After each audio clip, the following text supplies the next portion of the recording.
Ayun, magandang umaga mga brother. Nandito tayo sa Amazon Forest. Tingnan niyo mga puno natin ay wala talagang nakakaputol nito. Kasi huhulihin sila ng DNR. Ito po ang Amazon Forest. Makikita natin dito ang kakaibang nilalang.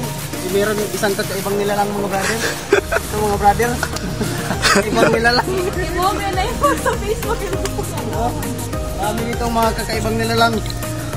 Kaya mamaya titingnan natin sila. Mga brother, tingnan nyo, mayroong kakaibang nilalang. Ayun, para siyang manok mga brother. Ang tawag sa kanya ay hornbill in English.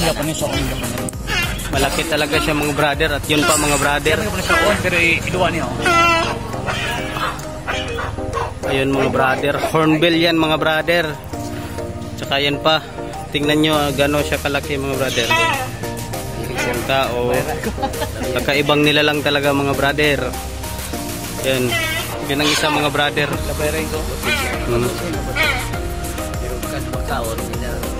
Ayun, maganda mga brother ating mga kakaibang nilalang.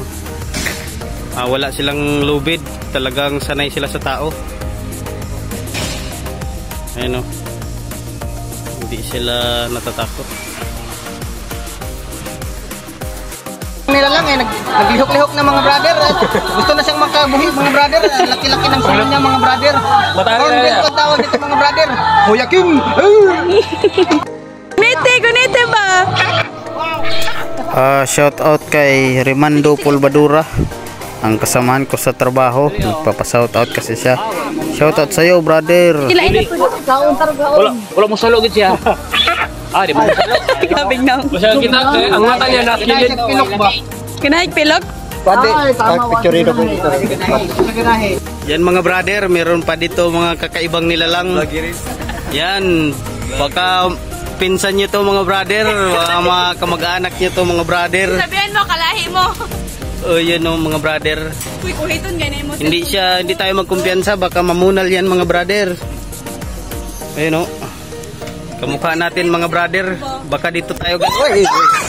Uy, kinabuot ang aking cellphone mga brother. Ito ay isang kakaiba din, peacock daw to, peacock. Peacock na walang buntot. Peacock na walang buntot. Yan pa oh. Oh, baka kunin nating cellphone. Ito mga brother, ang isang kakaibang nilalang, ito po ay buntis. Buntis, kung inyo pong matatandaan mga kaibigan, ay itong matang lawin. Buntis po siya mga brother, itong isang kakaibang nilalang, buntis. Kaya nagkatol-katol pa siya sa iyahang kanyang bugan. Nagkatol-katol siya sa kanyang bugan.